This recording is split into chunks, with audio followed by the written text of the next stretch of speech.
When we have a loved one who's dying, it's heart-wrenching. And this helps us know that there's more to the equation, know that our loved one is surrounded by angels and escorted to heaven by angels. It doesn't get any better than that. Hi, everyone. Welcome back. I'm Michael Sandler, your host on Inspire Nation. If you've ever wondered what really happens when we transition from this life to the next, then do we have the Angelic Attendants show for you. Today, I'll be talking with Julie Ryan, inventor, entrepreneur, medical intuitive, and psychic, and the author of a phenomenal book on understanding life's transition, Angelic Attendants. And that's just what I want to talk with her about today, about our angelic attendants and how they help us to the other side, and how we can call on angelic assistance ourselves.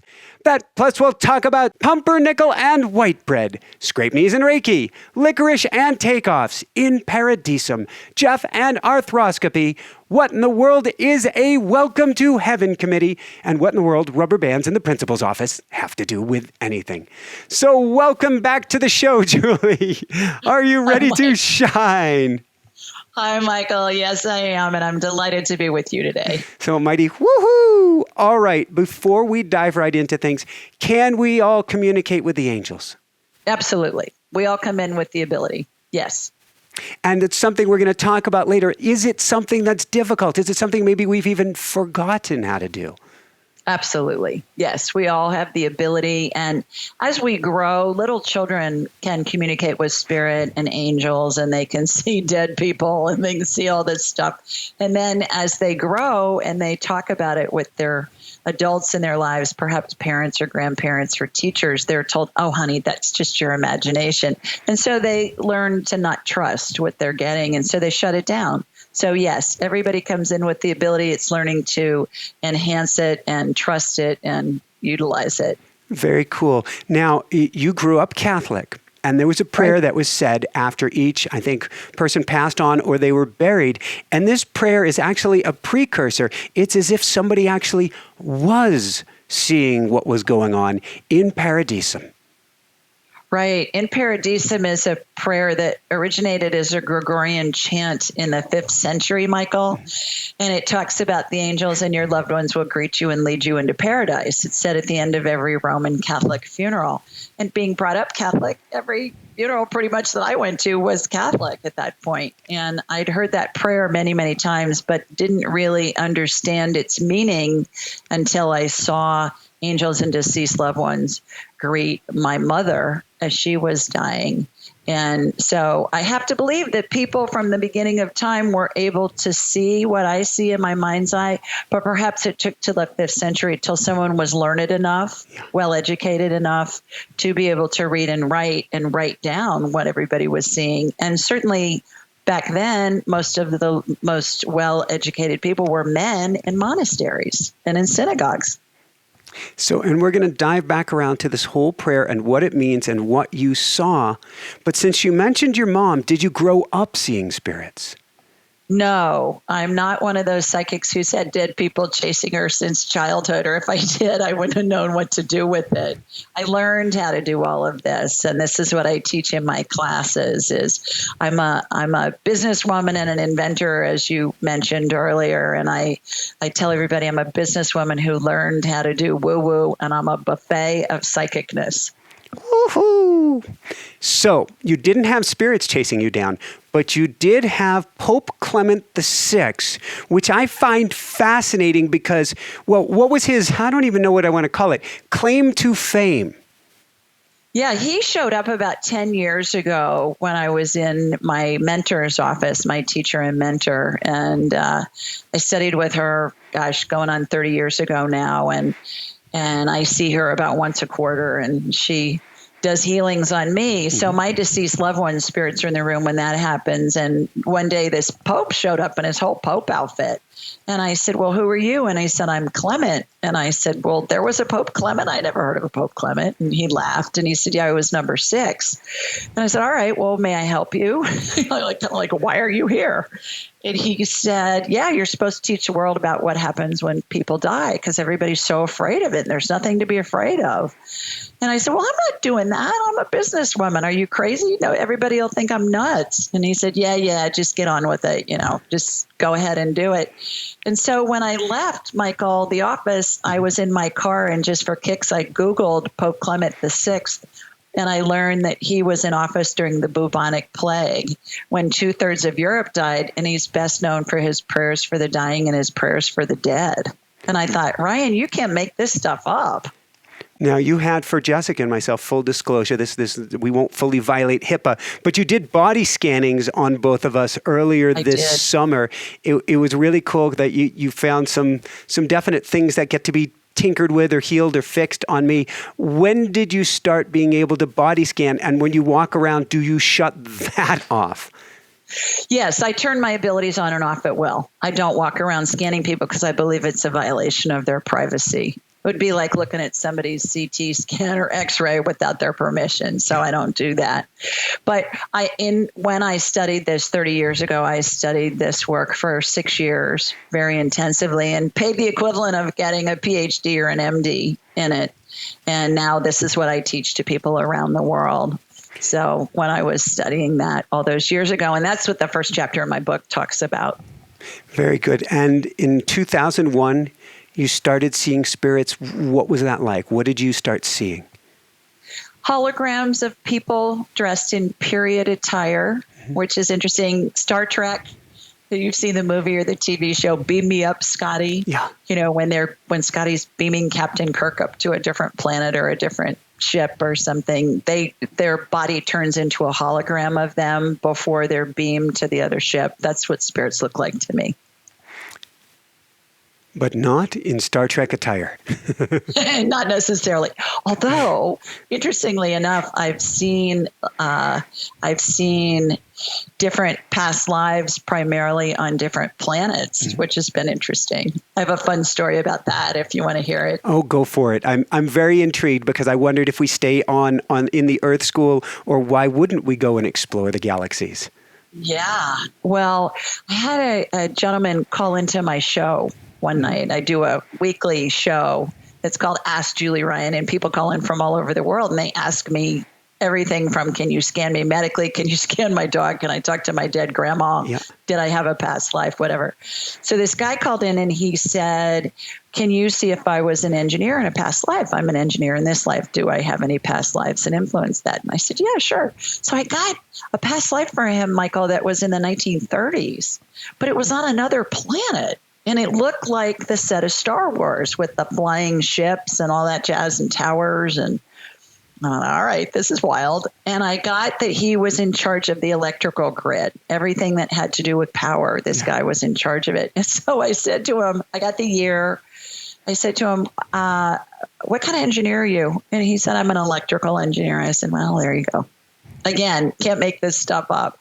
There are so many stories that I can tell you of validation that we get from past lives, from medical scans, from talking to deceased loved ones, that once somebody gets into this work, it's really hard to think that it isn't real, because it is, because there's just no way you can make all this stuff up.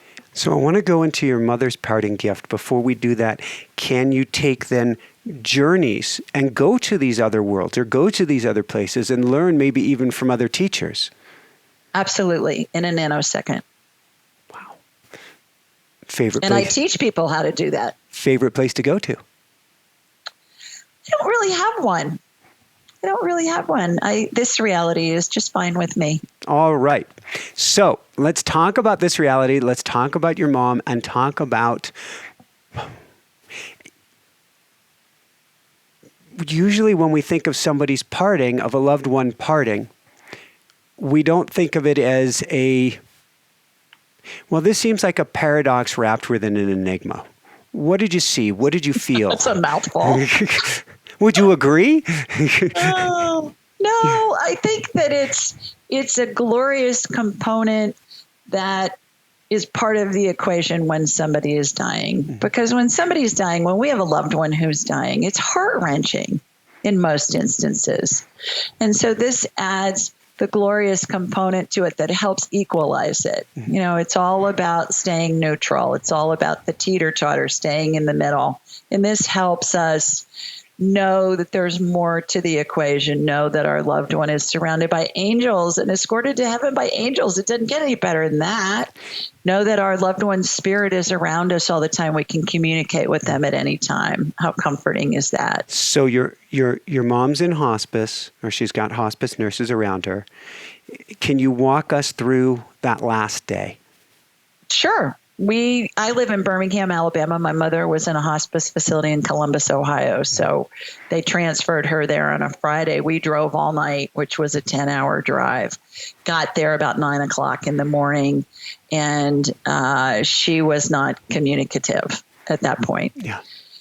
And the staff said, well, she's hydrated coming in from the hospital. She's probably going to last a couple of weeks. All my family was starting to gather from in town and out of town. And as the day progressed, I was seeing this configuration of angels and deceased loved ones' spirits that were in the room. And my deceased grandmother, my maternal grandmother, her mother, who had died 6 months prior, was running the show. That's what was so interesting to me, Michael. You know, we always think that angels are running the show, or some other spirits running the show, or God's running the show. Well, it's the deceased maternal spirit that's closest to the person who's dying, who's running the show. So mom's job is never done. Mom's job is never done. And we think, okay, our kids are grown and they're on their own. Well, we're helping our kids from the grave, from beyond the grave. And so my grandmother, we called her Mima. My Mima was bringing in angels and other deceased loved ones. And as the day progressed, what started out as a circle of angels around my mother opened into a horseshoe and kept expanding till eventually it was in a straight line across the foot of her bed. And more spirits of friends and family and other deceased loved ones from many periods. I mean, I saw people in medieval dress. I saw people in 1960s attire. I saw people that I had seen in pictures who I'd never met, who were family members of hers. And it got to the point where when she was ready to go, there were so many spirits there, and that's what I call the Welcome to Heaven Committee. There were so many spirits there, Michael. There were really thousands. It looked like dots on the horizon. And the line of angels was like crowd control, angelic crowd control. It was holding back the crowd, and it was the line of demarcation, perhaps, between the spirit world and our reality. It was really quite remarkable to see it. And this was the first time I had seen any of this. And you've seen it many, many times since. I want to go into that in a minute. But now, our loved ones, from what I've seen, oftentimes check out once we've left the room. In this case, she waited till everybody else maybe had left, but she hung in there for you. Right, right. I believe because she knew I could see what was going on and wanted me to witness all of that. And my mother was a principal and a teacher. And, you know, what a parting gift she gave me as a teacher. And I've used this with literally hundreds of families around the world to help them when their loved ones transition. Can you share what you saw when Sure. or during? Or, yeah, go for it. Yeah, so the circle of angels starts, the maternal spirit comes in first, the paternal spirit then comes in, then the angels show up. And as that horseshoe expands, there are two additional angels that show up on top of the person's head. As somebody's dying, the spirit exits through the top of the head, as I perceive it, Michael, and it looks like a bubble in a cartoon caption where the words or the character's thoughts are. And halfway through the 12 phases of transition, there are two extra angels that show up. And these angels look to me like what a Catholic girl would imagine angels look like. 12 years of Catholic schools, you know, big wings, long hair, white robe, all of that. Is that what angels really look like? Who knows? That's how they appear to me, so I understand what that energy is, because that's my frame of reference. Somebody raised in a different culture, for instance, in an indigenous culture in Peru or the Amazon or someplace, you know, they may see angels as a purple blob of energy. But I picture angels how I was taught angels look. And so as they expand, two extra angels come and they're on either side of the spirit bubble I call. That's what I call spirit that's hanging onto the top of the head. And their wings start to move. And this I really found fascinating. Their wings start to move And it reminded me of a giant owl, Michael. Yeah. It was slow and rhythmic. I could almost feel the drag from the wings moving. And these are massive wings. And they were creating an upward pull, an upward draft, a vortex, if you will, above my mother's head. Yeah. And it reminded me of driving through the car wash when you stay in the car and you're at the end and the water's getting sucked off by the dryers, at the end before you go out the tunnel. And so as my mother got closer to death, this vortex got very strong, and it eventually, what it does is it helps the body and the spirit separate. The spirit is the power source for the body. So when the spirit and the body separate, the body doesn't work any longer. But the thing I found fascinating when I was writing my book was I just for kicks Googled giant owl wings vortex. Mm-hmm. And I got this thing called a wingtip vortex. There are thousands of drawings. It's aeronautical engineering drawings. And everything that flies utilizes what's called a wingtip vortex, where it's a vortex that causes lift that gets underneath the wings. Every plane, every bird, every bug, everything that flies. And I thought, well, for heaven's sakes, I watched angels create this wingtip vortex in the spirit world, which in our human world helped my mother's spirit separate from her body. I thought that was really remarkable, and I see it every time now. So let's go. Thank you. Let's go through these 12 phases. And now, how common is it for you to be with someone when they pass on now? Not very often, but like sports on TV, I can do instant replays in my head, and I can describe to them who the spirits are that are there and what's happening.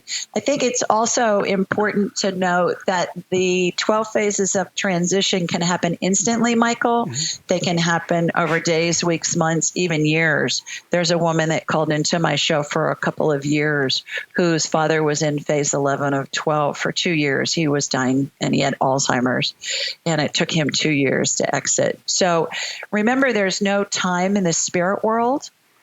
So time is a human concoction, a human invention. And what we see as 100 years may not even be a blip on the radar screen. 100 lifetimes may not even be a blip on the radar screen in the spirit world. So it can happen instantly, like in the case of a suicide or a homicide, or it can take days, weeks, months to go through the 12 phases of transition, but everybody goes through them. So let's go through each one. We'll parse this down. We'll break this down. First, spirit exits body. What does that look like, and what do you think that feels like for that person transitioning? It looks like a bubble, like I was mentioning earlier, like a cartoon caption bubble where the words of the character or the character's thoughts are, and it hangs on to the top of the head. And the correlation that I believe is, if you've ever read anything about near-death experiences, and all cultures, all socioeconomic status, all religions, my gosh, the research and the documentation is just mind-blowing how much of it is there, how much of it exists. So they talk about going through a tunnel. That's one of the things that a lot of people with near-death experiences discuss that they have in common. And I believe that's what's happening when the spirit is starting to exit the body, but it hangs on to the top of the head in this bubble configuration. Thank you. And then number 2, parents arrive. Right. The mother shows up first, the maternal spirit. If the mother is still alive, and it's the maternal grandmother. If the maternal grandmother is still alive, it's the maternal great-grandmother. It's always on the maternal line. Yeah. Interestingly enough, too, if someone who's dying has been adopted, it's the mother that raised the person. Very, who runs very the cool. show. Mm-hmm. And then number 3, third phase, angels arrive.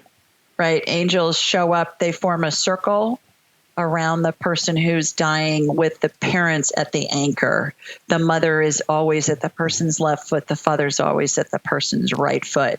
And there are diagrams of this not only in my book, but also on my website, AskJulieRyan.com. So anybody can see them there.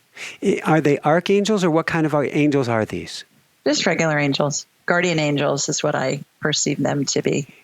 Do we all have guardian angels, and how many do we have? Yes, we all have the same guardian angel that stays with us through all of our lifetimes. Mm-hmm. And that guardian angel, along with the mother spirit, brings in these additional angels to help when someone is transitioning. I can picture this guardian angel of lifetime after lifetime going, no, not again. No, I think you got to remember there's no right or wrong in the spirit world. Mm-hmm. It's just all an experience. So we judge things in our human reality as being right or wrong. And we need to, if we want to survive, my gosh, we want to be able to live. But in the spirit world, there's no right or wrong. It's just an experience, and every experience is a benefit to the person. Very good. And I think that's really important for people to hear right now. Every experience, because we're going through some challenging times, every experience is a benefit for the person, at least from a spiritual perspective. Absolutely. Absolutely. It's benefiting us in some way, even if it feels horrific at the time. It's benefiting us in some way. Thank you. And then number 4 is angels form that horseshoe you were mentioning. Right. That circle starts to open up into a horseshoe configuration that will expand as the person gets closer to death. The interesting thing about these different phases too, Michael, is that it's really helpful for families when we can say, okay, your grandmother's in phase 7, mm-hmm. but the next morning she's in phase 10. So we know she's progressing pretty quickly. And we can say, bring in the family. People are taking time off work. They're driving or traveling long distances. Some people are flying, and it's really helpful to the family from a logistical standpoint. What's interesting to me is, at least if someone has loved ones who are going to come in, you have a buildup on spirit on one side, and you have a buildup on people on the other side. And it's almost like, a crazy way to put it, a groom side and a bride side. It's almost like a wedding, and they're proceeding down the aisle. Yeah, good analogy. It's the human reality side and it's the spirit world reality side. That's right. And it's all part of the equation. And that's what Pope Clement wanted me to convey to the world, because everybody is so afraid of dying. Because in his words, we've bastardized dying, and everybody's so afraid to die that it's way easier than being born. And you're escorted by angels to heaven, which is spirit world, and your deceased loved ones are with you. And you can be anywhere with everyone you love that's still alive all at the same time. So it's the best of all equations. There's nothing to be afraid of. Well, first time I've ever said this about dying, but I'll go with a woohoo then. Well, our parish priest coined it perfectly in a sermon one Sunday. He said, people are so afraid to die because they don't know whether they're going to fly or fry. And I thought, that's perfect. Well, hell doesn't exist. Everybody goes to heaven. The most awful person you can think who ever lived. Their spirit is pure love. All the snarkiness of their personality stays with the body when they die. Snark-free heaven. Number 5, additional angels guard spirit. Right. That's when they come in on either side of the spirit bubble. Those are the ones that eventually their wings are going to move, and they're going to help the spirit evacuate from the body. And then after number 5, we get to number 6. Spirits arrive. Is this deceased loved ones? Is this friends? Whom is this? All of the above from all lifetimes. So up at the front of this line of demarcation with the angels is going to be people in recent time, in this lifetime, deceased loved ones and friends. Behind them, as more and more spirits are arriving, it's going to be people from other lifetimes. As I mentioned earlier, I'll see people in different period dress, which is hilarious, from all ages and all cultures, and all representing spirits that have been involved in all of the person's lifetimes. It's something I had on the head of hospice from Buffalo a few months back, and he was talking about visions of the dying, and people who are conscious during this time experience the spirits come in. They start to see them, and they're not, they would say if they came back, if they suddenly got healthier, that they were more real than real. Right. Care is his name, Dr. Care from Buffalo. And he's done research, and I talk about him when I teach people in my class about what happens as we're dying. And his research shows that a good percentage of the people that he studied, they talk about either in dreams or in reality, they can see their deceased loved ones. And they start appearing to them over time as they're approaching death. Thank you. And that, well, actually, it's interesting because I was talking to him at the start of COVID, and there have been many people who have barely made it back, who, even the CNN gentleman, Cuomo, the governor's brother, who saw his deceased loved ones and had a talk, I think, with his dad from the other side, because I think at that point, the angels and everybody are gathering, not knowing, is he going to cross over or not? Yes and no. I don't think he was ever dying. Yeah. I think he was sick enough that he could get out of his ego, and his father and his other deceased loved ones were there, as they always are when we're in need, whether we're dying or not. But I remember that interview when he was talking to his brother, Andrew, the governor, and he said, "Hey, I saw Pop," because they called their dad Pop. I remember seeing that. Yeah. Very cool. So that brings us to number 7 here. And this just seems like the coolest one to me out of all of the phases. The animal spirits arrive. Animal spirits arrive. It's hilarious, Michael. I will see dogs and cats and parrots and snakes and sometimes farm animals. I'll say, well, did your grandmother grow up on a farm? Because I'm seeing horses and chicks and ducks and pigs and stuff like that. And then I'll describe what the animals look like, and they'll say, oh, yeah, that was Frosty, or that was Fluffy, or that was Bessie, her cow. Yeah, it's wild. And do you take that as the animals are helping us there? This is designed in a sense. Is it designed, do you believe, to help us feel better, be more comfortable, to feel like we're in a state of love, to make it easier to let go? Why are all these loved ones, and for me, I just beam up with the thought of animal spirits. Why are all these loved ones showing up at this time? Yeah, it's a welcome to heaven committee. It's letting them know, because people are so afraid to die. And I do this exercise with people who are very afraid to die called the walk to heaven. Yeah. And we can talk about that after we get through these phases. But it's really, really beneficial and usually very useful in helping allay fears when somebody is afraid to die. Thank you. Then the phase number 8, the horseshoe expands. Right. Continuing to get closer and closer to a straight line, and more spirits are continuing to arrive. And that's number 9. Many spirits arrive. You talked about Native American spirits with headdresses. Is there any particular import to who starts to show up at this time? No, doesn't seem to be. It's just all varied from different cultures, different lifetimes, different time periods, different origins, like different countries. It's just really remarkable to see it. And as the person continues to get closer to death, I can't really discern what the spirits look like, because there are so many of them they go out in 3 directions out from the person who's dying, that they look like dots on the horizon. Wow. Number 10 is interesting. It's number 10 phases, vacuums form and holes open. Now, we just rescued, or she just rescued us, a chicken, which we're going to talk about and maybe plug in and talk with in a few minutes. But when reading your book, she ended up sitting on your book. But before that, she flapped her giant wings. And you don't think of chickens having giant wings, and they do. And it was just sucking up everything on the table, because these wings were creating the vortexes that you describe. Well, that, and I think she was picking up the high vibration of energy out of the book.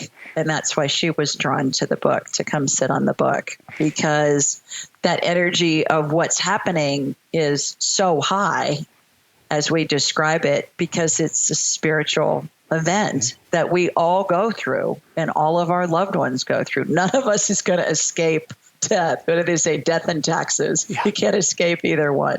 And so, yes, that's what was going on. And it's interesting, that she was flapping her wings too. You're right. Well, because you describe in the book very rhythmic of the angels, and I was wondering if it starts to get faster, but it was a very gentle pace that you see these wings moving at. But you can literally, when you go into this experience, you can feel them drawing upwards. Yeah, there's a vortex. It's like I mentioned, driving through the car wash and the dryer at the end of the car wash that's sucking the water off your car. That's what it feels like. It's this intense vortex and upward pull. And the wings, great question. I've never been asked that before. The wings of the angels do not change speed ever. It's always this slow rhythmic. But the longer they do it, the more power is generated in this vortex. Gotcha. And then I can picture that. I can almost feel that. It's almost like a angelic drum circle without the drums, but with the flapping of the wings. And then they move phase 11 into forming a line. Yeah, the angels are in a line at the foot of the person. Now, remember, in the case of an instant death, this all happens in a nanosecond. Mm-hmm. So when somebody's in a bed, like my mother, and was dying over less than 24 hours is what ended up happening. I was watching all of this transpire over hours, but it can be instantly, it can be days, weeks, months, it can be even years. And so this vortex is very strong. And then that's what has the upward pull of the spirit to help it detach from the body. And then that's 12. That 12th phase, spirit goes to heaven. What have you seen or felt or experienced when you've seen this take place? That the spirit detaches. And that it's like bubble, for instance. That bubble, yep. And it looks like a hologram of the person who's just passed. And the angels are on either side of it, and they fly up and they move up and to the right. Always. I always see it up and to the right. Any idea why? I have no idea. But the interesting thing about that, in old masters' paintings of somebody dying, they're always depicted with the person who's dying going to heaven up and to the right. Very cool. So then going from the person going up and to the right, during this experience, let's assume that it didn't just happen in a nanosecond, but if it happens over a little period of time, what do you think the dying person sees or hears? And are they, this is kind of a two-part, forgive me, are they also, even if they don't seem to be lucid to us, are they hearing us when they're by our side or we're by their side? Yes, they're lucid to what we're saying to them. They pick up on all of that. There's lots of documentation about people who are dying or having a near-death experience. They can come back and they can talk about verbatim what happened as they were dying, who was in there, what the procedures were they were doing. Same thing in surgery. A lot of that has been documented. So yes, they're coherent. If you have a loved one who's dying and they seem to be in a coma or they're on a ventilator or something, talk to them because they can absolutely hear you. What do they perceive? I believe that they can see a lot of this because, like Dr. Kerr's research shows, and also people with whom I've been as they were dying. One of my best friends died a couple of weeks ago, and we buried her last Friday. And her sister, when she got to the hospital, she said to my friend Deborah, she said, I've brought in mother and dad's spirit and all of our spirits and our loved ones. And my friend Deborah said, yeah, mother and daddy walked in with you, their spirits. They've been dead for decades. So yes. And she was in probably phase 3 and very coherent and very lucid and able to talk and able to make decisions, but she could see them walk in with her. It's fascinating what you can see. And you mentioned surgery a minute ago. We've had on most recently Dr. Dean Radin a week or two ago, Center for Noetic Sciences, and he was talking about experiments that are now taking place in surgical units and in intensive care units where they position different things up like on upper shelves of the room so that only something that's floating above the surgical unit will be able to see it. So if anybody has an NDE, they can come back and report. I said, did you put any jokes up there? And somebody can tell the joke when they come back. Right. And that's what the research that has been done on NDEs is absolutely. And I'm an inventor of surgical devices sold throughout the world. And that's part of my businesswoman persona and life. And so I can, back when I was in that business, I sold my company 5 years ago, my manufacturing company. But back when I was in operating rooms for all those decades, I could turn my abilities on and I could see what was going on in the operating room as far as the person's guardian angel's always over the head of anesthesia. There are surgeon spirits that are advising the surgeons that are actually doing the surgery. there are deceased loved ones whose spirits are in the room. I've never seen any pets in the room in the OR, but there are certainly deceased loved ones' spirits. But now what I do, Michael, is I can be real time in an operating room anywhere in the world while somebody's having surgery. It's called remote viewing or non-local reality. And I can tell you how many surgeons are working on them. I can tell you where they are in their procedure. I can read the anesthesia equipment if I want to. I can tell you who the deceased loved ones are that are in the room. And again, this is what I teach in my class. People do this all the time. And one story in particular, my sister-in-law a few years ago was having back surgery, and it was a very long procedure. It was 6 hours. So I was texting and talking to my brother-in-law who was at the hospital in Colorado, where you are. And I was in Alabama, and I said, so there are 3 surgeons in there right now working on her. And I told him where they were in the procedure. And the next day I was talking to my sister-in-law, and she said, Steve said that there were 3 surgeons, but I only had 2. And I said, well, okay, I saw 3. So a couple of weeks later, she called me back and she said, I got the bill. You were right. I got billed for 3 surgeons being in the room. Well, okay, I just report what I get. So it's fascinating to me that that was part of my path going into this work, that I had all those years in the medical industry on the supply side of the equation. And oftentimes when I'm doing a healing on somebody, I will see healings that emulate what I saw in operating rooms. I'll see healings that emulate what I saw in other departments of the hospital and other medical provider offices. Sometimes I see healings with methodologies and devices that haven't been invented yet, but it gives me a frame of reference so I know what I'm seeing in my mind's eye. You saw your husband's surgery, his arthroscopic surgery.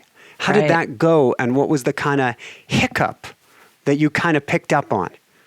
Well, he was having his knee scoped, and I had a buddy who was a sales rep for an orthopedic company, and he was my secret agent. He was in the room, in the operating room while this was being done. So he's texting me from surgery of what's going on, and I'm able to scan psychically what's happening too. And I saw a horseshoe of angels that was around anesthesia up at the top of my husband Tim's head. And I thought, what's that all about? Because I'd never seen that before, because usually it's just the guardian angel, the person's guardian angel is hovering overhead. And so I thought, okay, and I discounted it because my buddy Steve just kept texting me and saying, everything's going great, he's good, he's going to the recovery room. The surgeon, I talked to the surgeon. No, I didn't talk to the surgeon. I was waiting to talk to the surgeon. He said, the surgeon will probably call you, in a minute. Fine. 2 hours went by. And still no talk from the surgeon, no call from the surgeon. I'm thinking, okay, guys, what's up?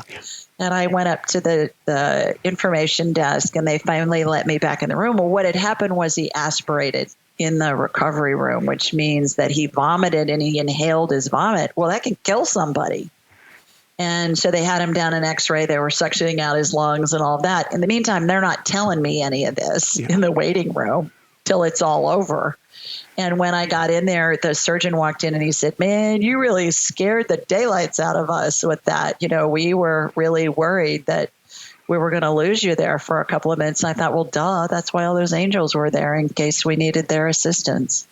Very cool. So earlier you had talked about a walk to heaven. And I'm a sun gazer. I pray to the sun. Everything with the sun, and it involves walking into the sun. What is this walk to heaven? The walk to heaven is what I do, Michael, when somebody is dying and they're very afraid to die. And interestingly enough, sometimes it's the most religious people that are the most afraid, I think, because they've drunk the Kool-Aid that's been passed down through the generations of, you're going to go to hell unless you do that, do this or do that. And what I find is that it's been used to control the masses. And what's the best way to control people is fear, right? We see a lot of that right now in our world today. And so I'll do this, what I call this walk to heaven, and I'll separate my spirit from my body. I'll go to the person wherever they are energetically, and our spirits will walk through the desert and we'll walk into the setting sun. And in the setting sun is this wormhole looks like a black hole that you hear about in space, a wormhole that goes between different galaxies. And so we'll walk into the wormhole, and the wormhole will be void of sight, smell, temperature, any feeling. It's just a void. And then on the other side of the void is the pearly gates. And the pearly gates, I've never seen St. Peter sitting out with a clipboard, checking off names when people show up. But heaven is this, how it appears to me, is this wall of yellowish, whitish plasma, Michael. And we walk through it, and it closes up immediately. There's no trace of it. Have you seen the movie Contact with Jodie Foster? With the wormholes, and she's traveling through it. I'm still here. It's something she keeps reporting back as she's shaking. Yes. That's right. And when she gets to the other planet, she touches it, and it's like it's all plasma. Yeah. If you go back and you watch that movie, she touches it. That's what it looks like and feels like to me in non-physical, in what we know as heaven. A few different questions. First off, I got to experience a solar eclipse totality a few years back, paddling out onto the largest lake in South Carolina. And last moment, the clouds part, the moon fully covers the sun, a corona shoots out. But you have at that moment a black sun, total silence, and it feels like a portal. I have body chills on you telling me that. Yeah, that's exactly what it is. You feel like you're looking through a window, looking through an eyeball, like if you were an optometrist looking through an eyeball into the other side. Yeah, it's fascinating. How far down the rabbit hole have you been able to go? Meaning, when you go on this walk, can you get into heaven? Where is the stopping point that you've been said, you got to go home now?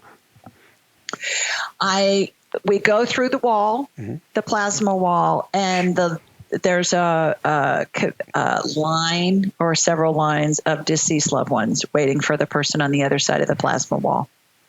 And then I'll say, this is what's going to happen. This is a dress rehearsal of what it's going to be like when you separate from your body, when your spirit separates from your body. And then we turn around. A lot of the time they don't want to leave, but we'll turn around. We'll walk backwards through the black hole, through the setting sun, through the desert. I'll reattach their spirit to the top of their head.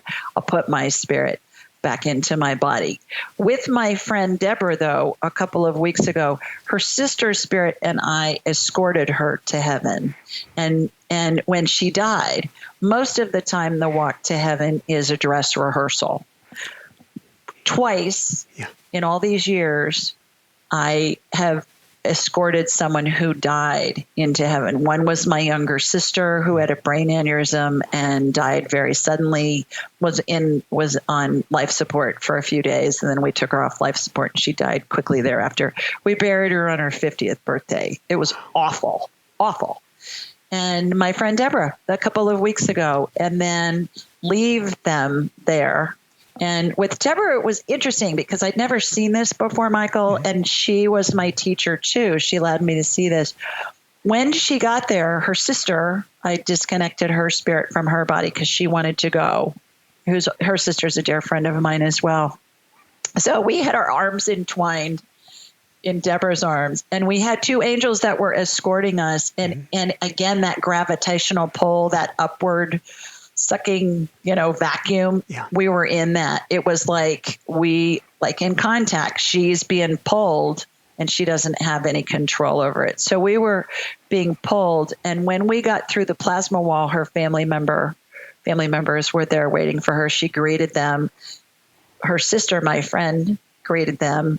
And then I grabbed my friend Shari, pulled her back. Soon as I did, Deborah's spirit exploded. It looked like silver glitter to me. It would be like if you threw a package of silver glitter in the air. Yeah. It exploded into silver glitter. All of her family members exploded into silver glitter. And then they morphed into this kind of gelatinous blob that reminded me of what a jellyfish looks like. And then that molded into the plasma of non-physical of heaven. It was wild. It was just wild. And then Shari and I walked back through the black hole. We weren't escorted back. We were just escorted there, and we left her there. So I've only done that twice. Most of the time I do a dress rehearsal with the person when they're afraid to die. And it's interesting. I do a lot of, we can't call it sports psychology because I'm not a psychologist, but a lot of visualization work of helping people to move past that fear and doing these dress rehearsals a little further, a little further, a little further. It sounds in essence like what you're doing. I'm fascinated when they turned into this energetic jellyfish that then became heaven itself, if I'm understanding it right. Yeah, it morphed right into the plasma. Yeah, it was just... What does the I don't even know if it's the perceptual mind or the intellectual mind say about that? How do you rationalize or understand that?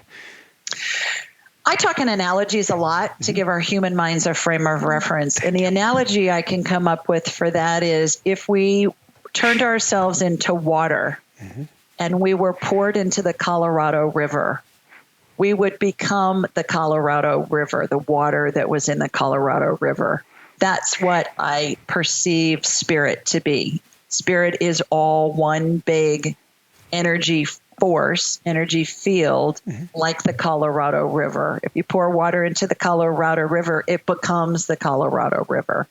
That's what we access when we're communicating with spirit, regardless of how we're doing it. And I believe that's what I saw. I have seen what I call grace before, and it looks like an iridescent mist that will kind of float through a room when people are praying. I've seen that many times. This was totally different. I'd never seen anything like this before. Wow. Let's go from there. Let's talk about prayer real briefly, or talk about communicating with spirit. Now I consider for this time period, and we're recording this during COVID, we are experiencing mile 20 of the collective marathon, the point at which everybody becomes spiritual and goes, oh my God, I need help. What is the simplest way to communicate with spirit? Say something to a loved one who's deceased, or spirit in general. God, the universe, your deceased loved ones, your spirit guides, your angels, the whole group. And you just say something either aloud or in your head. Spirit's going to answer. It's going to come in within a second. It's going to feel like your thought. Spirit communicates telepathically. And spirit is really, really, really, really literal. So we want to be super specific, especially if we're looking for advice or some kind of guidance.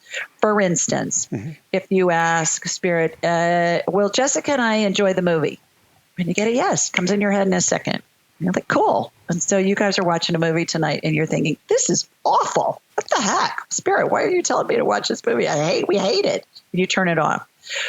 That's one way to ask it. Another way to ask it would be, well, Jessica and I enjoy watching X movie tonight on the 31st of July of 2020 on television. You could even name the station. See the difference? Spirit is always going to give us the correct answer. How applicable it's going to be to what we're looking for guidance about is going to be predicated on how we ask the question. How do we, I can hear everybody asking behind me, how can we discern what is ego and what is spirit? Spirit's going to answer within a second. If you think about it for more than a couple of seconds, it's going to be your brain talking to you. The other thing to remember is spirit will never answer in a way that makes you feel bad. Pay attention. We live in a feeling reality. If it feels good, you're connected to spirit. If it feels bad, you're not. Is it important to... Easy. Thank you. And yes, and I do, when I teach automatic writing, I teach people that spirit is always a loving, kind, gentle voice. It's never shoulding all over you. It's never a shoulda, woulda, coulda, why didn't you? That ain't spirit. That's right. Can we call on, or is it good to call on a specific spirit, a grandparent, a guardian angel? Is there a time and a place for different things, or does it matter? When somebody's looking for guidance, what I suggest is preface the question with, is it in my best interest too? Because there are a bazillion variables that come into play in an outcome. And future events are always fluid, Michael. So there are so many variables. And your free will, another person's free will, global pandemics, it's just endless. And so when we ask, is it in my best interest to, that encompasses, I find, all the variables. Now, having said that, it's fun to talk to spirit guides. We all have many spirit guides. Pope Clement is my main spirit guide right now. And it's fun to talk to spirit guides because they can advise us on certain things that are specific going on in our lives. For instance, most of us, if not all of us, have at any given time at least 7 spirit guides surrounding us, and they form a horseshoe behind us. And they look to me, you're going to love this, they look to me like versions of Father Time. Old man, white beard, white long hair. Picture Dumbledore in the Harry Potter movies or Gandalf in the Lord of the Rings movies. What kind of hats are they wearing? They don't wear any hats. Oh, okay. They don't have any hats on, but some are tall and thin, some are short and stout, whatever. And it's funny because when we ask a question and one of them steps forward, then they morph into what they looked like in the lifetime that they live that pertains to whatever they're advising us about. And they'll give us what their name was, when they lived, where they lived. Oftentimes we can find correlating evidence online with historical documents. Spirit guides are really fun. Past lives are really fun because we can get historical corroboration online, usually with, like, for instance, we get, case in point, I have a client who was a CEO of a publicly traded huge company. And we did a past life thing for him. And we got that he was a British admiral in the late 1700s. We got his name. We got he was head of the Atlantic Fleet. We got there was some big naval battle that he was involved in, got all this information. I barely know American naval history. I mean, I really don't know British naval history. And I'm coming up with all these dates and battles and all this jazz. So anyways, we wrote it down and we Googled it. Everything was there. This guy's name, that he was head of the Atlantic Fleet, that Admiral so-and-so, all this stuff. I mean, you just can't make this stuff up, but it's really fun to be able to access that. Is a good early step. I'm thinking here of, for no other reason, I don't know, it just seems easy. When I think of teaching muscle testing, for instance, you just keep practicing and practicing and you start to get more intuitive and more intuitive and more intuitive. So going to, is it in my best interest to? Is it in my best interest? The more that we start to play with this, the more we can start to grab that answer and recognize it. Not only that, but you get validation for the information that you're receiving. And the more validation you get, the more you learn to trust what you get. So I tell people, start off doing stuff that doesn't matter. Is it in my best interest to eat a piece of chocolate cake or a piece of carrot cake? That's how really, I teach muscle testing. Well, this can or that can. Yeah. In the big scope of your life, does it really matter? No. So play with it. Is it in my best interest to take the highway? Is it in my best interest to take the freeway or the surface streets? Depending on what GPS is showing. It's showing red on both. Okay, which is going to be in my best interest to take? So things that are not going to be life altering to the point where you're going to think, But I think the other thing to remember too is we really can't ever make a mistake in anything in life. Nothing is a mistake because everything always unfolds perfectly and we benefit from it in some way. Thank you. So I'm going to curveball us here. We'll see whether we keep this in or not. I have 2 areas that I want to ask about our specific lives, if that's okay with you. And I'm very, very interested to see what happens. First off, and I guess I'll put up the image for everybody. I'll take a note here at the time, and I'll put up the image of our chicken. We were driving down the road Monday night. Actually, we had gotten just about to the house. We saw these cherry red sunset start. So I boogied back in the car, took our Tesla up onto the hillside on the other side of town, and we missed it. I'll put that in quotes. We missed it. It faded right before we get there. No. It's almost total darkness. And I'm like, I know everything in life happens for a reason. I'm bummed, but I truly do believe it happens for a reason. I drive down the road, this little mountain highway, and I see a chicken run across the road in front of me in the dark. And I'm thinking to myself, and I start to say to Jessica, well, if we've ever wondered why did the chicken cross the road, we're about to find out. And I ask for Jessica's permission to pull off, because it's a highway. Is it safe for me to pull off over here? I get her permission. I check. I run across the road. There's chicken, scared out of its mind, threatening to run into the road. It's very bewildered, not sure where to go. I speak to it for about 15 minutes. I'm finally able to scoop it up, which was like a miracle of miracle. Maybe the first chicken ever to take a Tesla ride. Don't know. Or at least a shiny yellow Tesla, kind of chicken appropriate. And this chicken over the last 5 days, has grown so incredibly close. It was literally on my desk, crooning on your book as I'm reading it. And I'm wondering if you can tap into chicken spirit. I'd like to know what chicken wants. I'm happy to caretake chicken for life. Would chicken like to go on our tour with us? Because we're doing the Inspire Nation tour, which would be 3 kitties and a chicken. It's now between a screen door. Met 2 of the 3, and I think they're going to get along fine. And then lastly, how do we teach? There's online, it says you can be done. How do I help chicken to be able to, and her name, we thought it was a rooster at first. Yesterday, a friend told us, that's not a rooster, that's a hen. So the name went from Sylvester to Sylvester Roo to now Ruru the girl. How do we help Ruru to be potty trained so we can take her with us on a cross-country RV tour? Put her in the box and just show her, just put her in the box and let her be around the cats, because she's going to watch what the cats do. Yep. The cats will teach her. Hadn't thought of that. Yeah. Is there a way to tap into her spirit?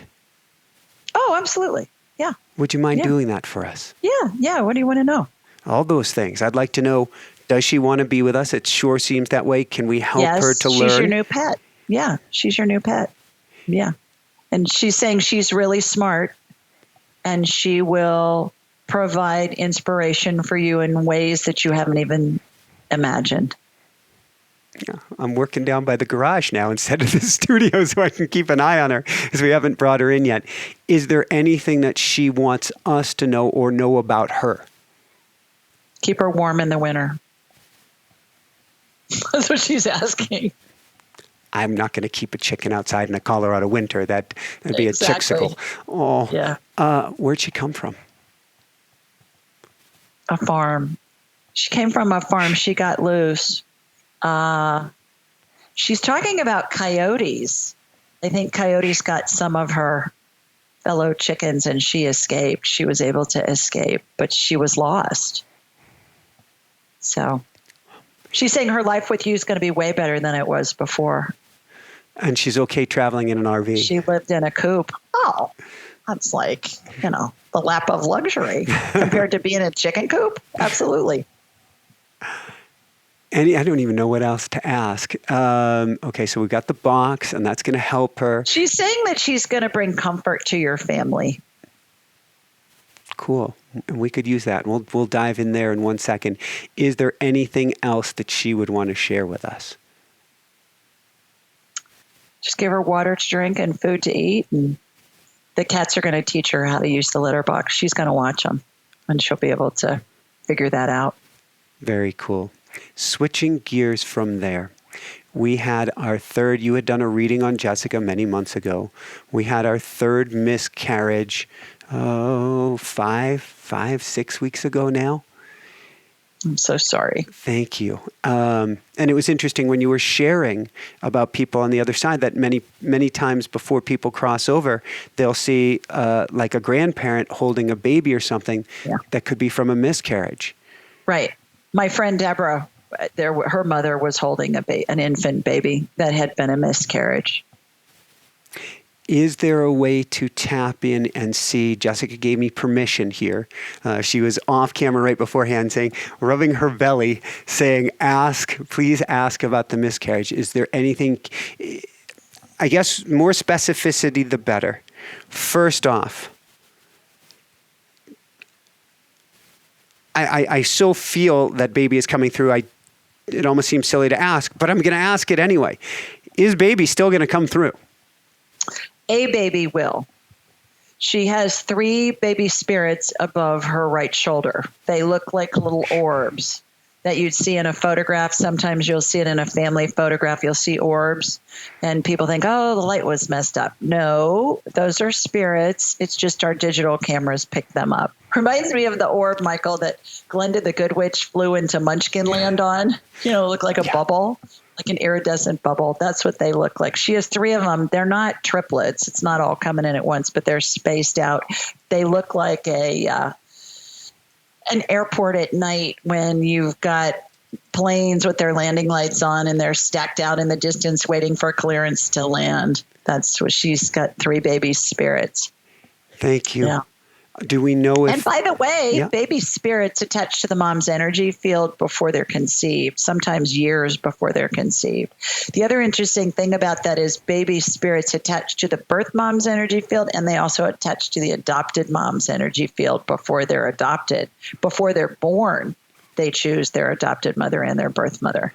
Which I think is really interesting. I've seen that many, many, many, many, many times. I guess that has to do with time not being real. And so on the other side, it's just part of the story. That's right. Yeah. First time I saw that was I was at a party and a friend introduced me to a friend of hers who I had never met before and told her I was a medical intuitive. And so she had something going on. She had a cold or something. And she said, can you scan me? And I said, yeah. I said, are you pregnant with twins or what's going on with twins? You got twin babies' energies on either side of your shoulders. And she didn't look pregnant to me. I mean, these look like babies that were ready to be born. And she burst into tears. And I thought, oh my goodness, I've offended this woman. I feel awful. And she said, no. And she was crying. And she said, this was a Saturday night. She said, we're flying to Guatemala on Wednesday because we're adopting twins and they're going to be born by C-section on Friday and we'll be there for the birth. And I thought, okay, can't make this stuff up. That's the first time I saw the adopted baby's energy, which I thought was really remarkable. Can you tell if these, the 3 babies who are coming in or circling, waiting to come in, are they the same spirits that have been trying to come in before? No, they're different. They're different baby spirits. Keep in mind, time, as we talked about, does not exist in the spirit world. So we choose when we're born, where we're born, to whom we're born, and the circumstances in which we're born so that our lives can have a basic trajectory so we can experience whatever it is we want to experience and explore. That includes spirits who are miscarried. Perhaps in a past life, they were a woman that miscarried. Maybe they were the father of a miscarried baby, the sibling of, the grandparent of, the doctor of, the whatever. In this round, they wanted to experience what it was like to be that miscarried baby. So that's how that works. Every spirit is different. All those baby spirits are still around Jessica and you. Mm-hmm. They always will be. And they will be there when she is dying and when you're dying. Thank you. And until that time as well. They're all individual spirits. Yeah. Wow.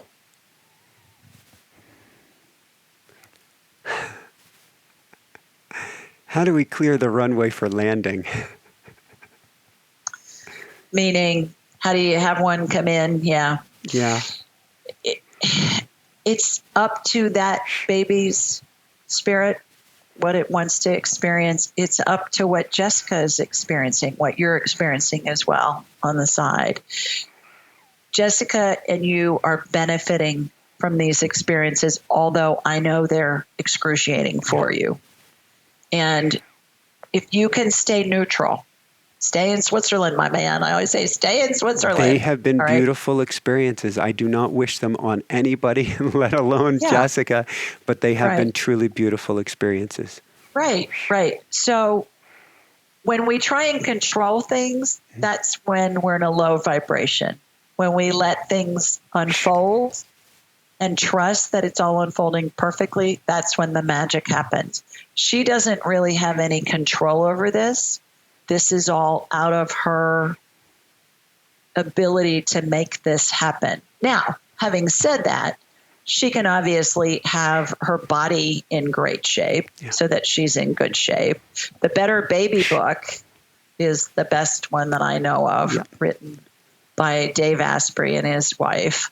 And they talk about how she restored her infertility issues at 40. She was told she was never going to have babies. And so she not only restored her fertility, but she talks about what do women need to do to prepare to be pregnant. And it's the best one that I've seen. We haven't read that. Oh, go ahead. Yeah, the Better Baby book. And then Dr. Lana is his wife's name, Lana, and Dave Asprey. He's the bulletproof guy. We had him on mold toxicity. So he's been a part of our journey. We had him on before the show even started when we were airing things to recording things to air. Jessica was recovering from mold toxicity from Maui, and we had him on the show. Yeah, he's an expert on mold. So, because he lived it. That's really good. There's a woman named Dr. Julie Voss, VOS, who talks about it from the spiritual side of the equation. And she helps a lot of women with the emotional side of infertility issues. So those are two books that I can recommend.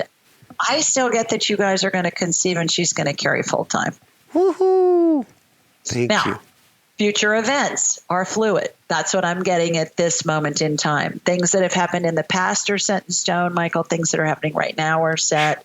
Things that are happening in the future are fluid. Right now, I can give you that's what I'm getting. And I'm going to ask one more question about ourselves, and then we'll wrap up by asking a few questions for the collective right here or at this time period. But I know things are fluid in the future. We feel like, and this is part of the reason we're going on this RV tour, which is kind of a pilgrimage, to heal ourselves, a pilgrimage to help people around the country and meet really special people as we go. Social distancing, of course. But we feel there may be a pull to leave our beautiful sanctuary of a home and to move to a new home, which might be kind of this Etch-a-Sketch wiped clean right now. Can you feel into that, or is there anything that you can sense? So let's ask, is it in Michael and Jessica's best interest to move to where? We don't know. Okay. Is it in Michael and Jessica's best interest to move to a different home in the next 6 months? Let's put a time limit on it. Again, Spirit's really specific, so we want to be specific. Is it in Michael and Jessica? How long is your tour going to be? Tour is just over 40 days. Okay. So 6 months would be viable? Yeah.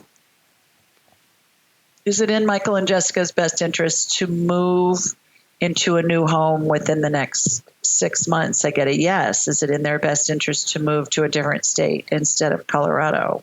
No. Interesting. Different home in the same area? Yes. Cool. I like that. Anything else if you're okay, so we need to be real specific, and then I need to dive into everybody else and let you get going here.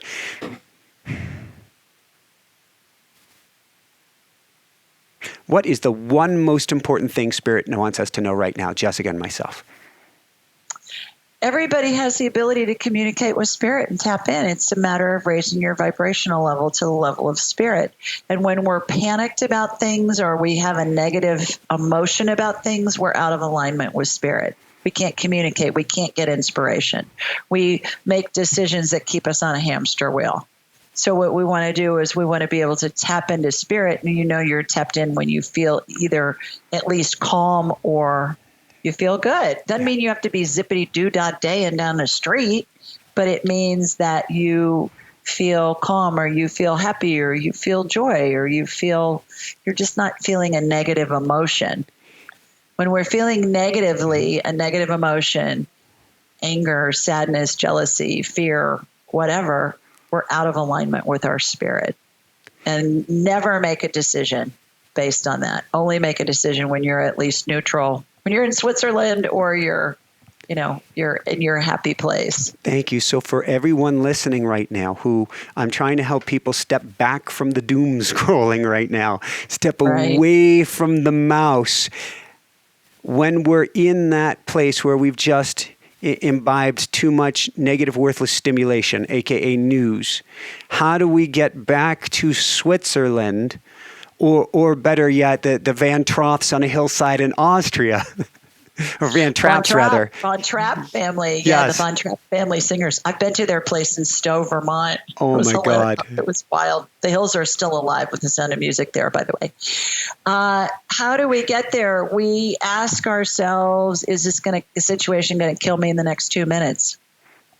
If it is, change the conditions. Get out of the road before that Tesla comes running after you, chasing after a chicken and runs you over.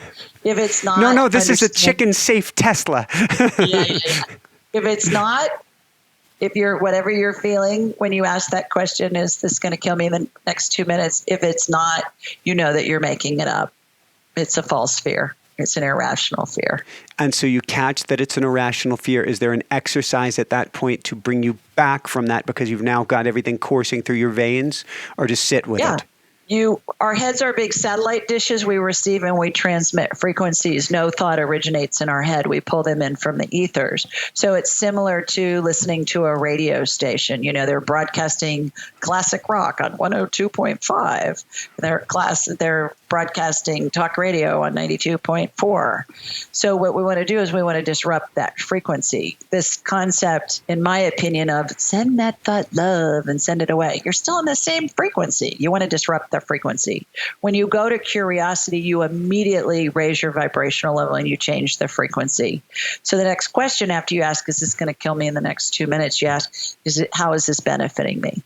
It's benefiting you at least in letting you know you're stuck in a limiting belief that's, based in an irrational fear, and it's all fake news. It's false. So why get yourself wound up about something that doesn't exist? And 99.9% of fear is false.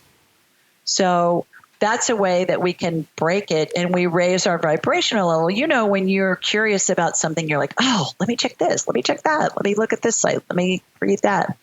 You're in a high vibration level. That's what gets you back into connection with spirit. And when you're at a high vibration level, we're in an attractive universe. When you feel good, you're attracting more good feeling things. When you feel bad, you attract more bad feeling things. It's just the way it works. Which also would mean then that if you're watching the news, you are in a sense creating the image that you're witnessing. If you step away from it and create a different energetic state and then implant a new idea for the world, you're helping to create that as well. That's one way to do it. I watch the news all the time, and it doesn't affect me because I stay in Switzerland. I say, oh, isn't that interesting? I wonder how that's benefiting those people. I wonder how that's going to benefit the collective. I wonder what's going to happen as a result of that. Everything benefits us. We either live a life as a victim or a creator. They're both good. We benefit from both. It's just when we're creators, it's way more fun. Woohoo! So most people spend their lives being victims. And, they stay on this hamster wheel. They're benefiting from that. They're exploring what it's like to be a victim, Michael. When we want to live life as a creator, we're exploring what it's like to create things that feel good, that's where all the abundance is. That's where the serendipitous things happen. That's when the magic occurs. It's way more fun. You walk around being in a state of joy. Even when you see something horrific, you can say, wonder how that's benefiting those people. They're benefiting in some way. It's going to be interesting to watch it play out. So we control our thoughts.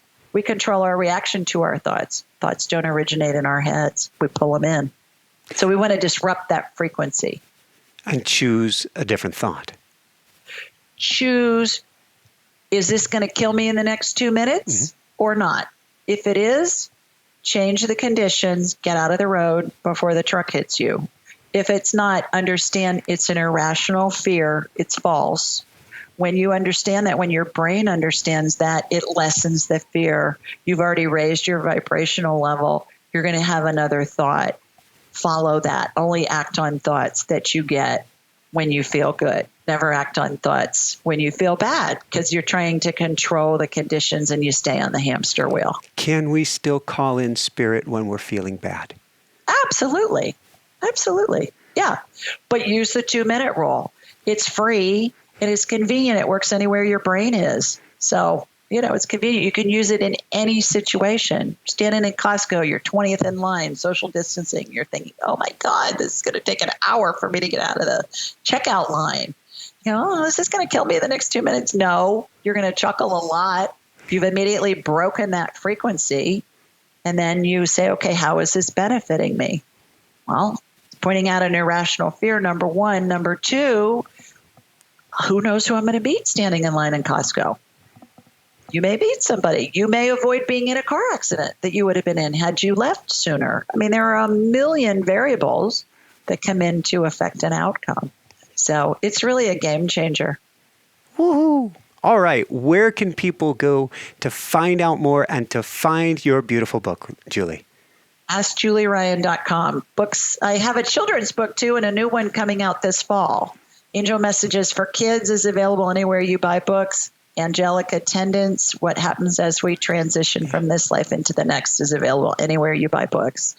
My class information is on my website, Ask Julie Ryan. My show information every Thursday night's there. I'm on Instagram at Ask Julie Ryan, YouTube at Ask Julie Ryan, Facebook and Twitter at Ask Julie Ryan. It's easy peasy, Ask Julie Ryan. So as it goes, if you didn't remember, if you can't remember, AskJulieRyan.com. AskJulieRyan.com. Come on over to InspireNationShow.com, and we're going to get you over to AskJulieRyan.com. This has been phenomenal. Any last words of wisdom you want to share to people, either about this dying process or about this, I'm going to call it dying process or shedding, molting of the old we're all going through at this time period? Everything's unfolding perfectly. We are all experiencing a lot of change. Change is all benefiting us, even when it doesn't seem to be. Stay in Switzerland. Stay neutral. Watch it unfold. It's going to be better than any of us can imagine.